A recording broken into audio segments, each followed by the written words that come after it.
Pernah kepikiran nggak sih gimana caranya sebuah tradisi, atau mungkin resep masakan warisan, bahkan dongeng sebelum tidur bisa dilindungi secara hukum? Nah, hari ini kita bakal lihat contoh nyata dari Kabupaten Sanggau di Indonesia. Mereka ini keren banget, sampai bikin peraturan daerah khusus buat melindungi jati diri mereka. Yuk kita bedah bareng-bareng gimana cara mereka melakukannya. Nah, ini dia nih wujud aslinya, Peraturan Daerah Nomor 6 Tahun 2019. Coba perhatiin deh, ada lambang Garuda Pancasila di situ. Ini tuh sinyal yang kuat banget. Kalau usaha Sanggau buat melestarikan budaya lokal mereka itu, ya bagian penting dari identitas nasional Indonesia. Jadi ini bukan sekedar tumpukan kertas loh, tapi sebuah janji resmi untuk generasi yang akan datang. Oke, ini dia peta jalan kita buat pembahasan kali ini.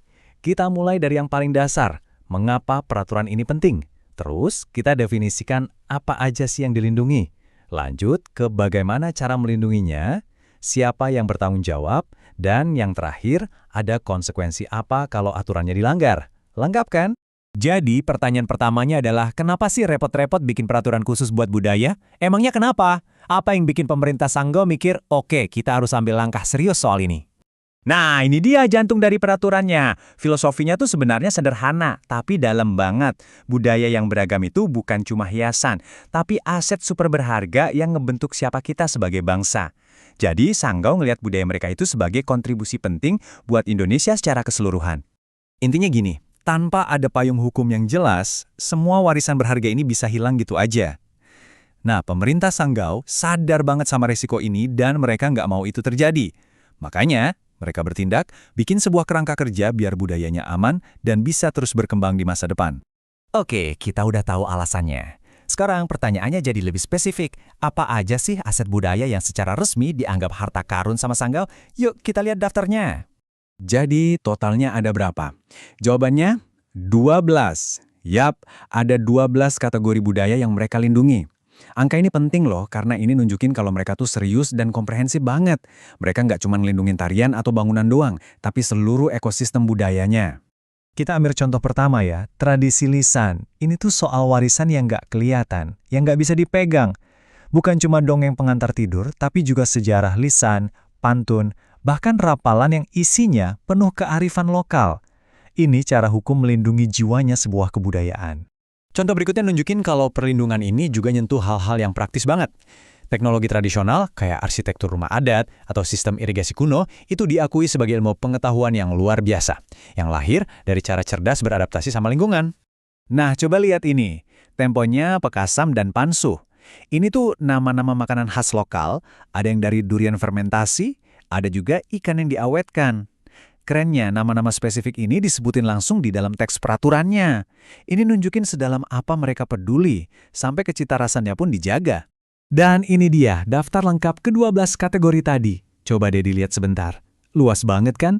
Mulai dari yang mungkin udah kita duga kayak manuskrip dan adat istiadat, sampai ke hal-hal yang sering kita lupain, kayak permainan raket dan olahraga tradisional. Ini benar-benar potret utuh dari sebuah kebudayaan. Oke, kita udah tahu apa aja yang dilindungi. Sekarang kita pindah ke bagian bagaimana cara melindunginya. Ternyata peraturan ini punya strategi yang jelas banget.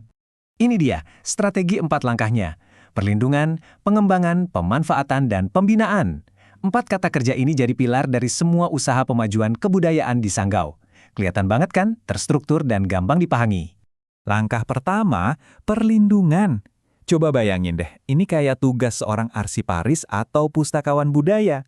Tugasnya tuh bukan cuma nyimpen barang, tapi juga mendata, merawat, menyelamatkan kalau ada yang rusak, dan yang paling penting, mempublikasikan biar semua orang tahu harta karun apa aja yang kita punya. Dari 4 langkah tadi, saya mau sorot sedikit langkah ketiga, yaitu pemanfaatan. Kenapa? Karena disinilah letak jeniusnya peraturan ini. Tujuannya bukan biar budaya itu cuma jadi pajangan di museum, tapi tujuannya adalah ngebuat budaya itu hidup dan bekerja, buat ngebangun karakter, bikin masyarakat lebih kuat, bahkan buat ningkatin kesejahteraan ekonomi. Tentunya, rencana sebesar ini nggak mungkin bisa dijalankan sendirian sama pemerintah. Jadi siapa aja yang punya tanggung jawab buat mewujudkan ini semua? Yuk kita lihat pembagian tugasnya. Nah, slide ini nunjukin dengan jelas kalau ini tuh kerja bareng, sebuah kemitraan. Di satu sisi, pemerintah wajib nyiapin panggungnya, dana, fasilitas, dan jaminan kebebasan. Di sisi lain, masyarakat didorong buat jadi pemainnya. Aktif ikut serta, bikin komunitas, dan ambil inisiatif. Ini benar-benar gotong royong versi modern yang diatur dalam kebijakan.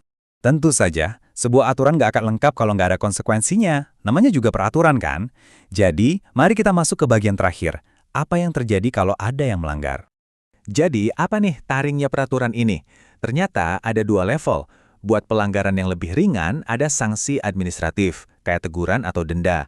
Tapi, kalau ada yang sampai sengaja ngerusak cagar budaya, hukumannya bisa pidana dan acuannya langsung ke hukum nasional. Ini pesan yang jelas, lindungi budaya kita atau siap-siap hadapi konsekuensi serius.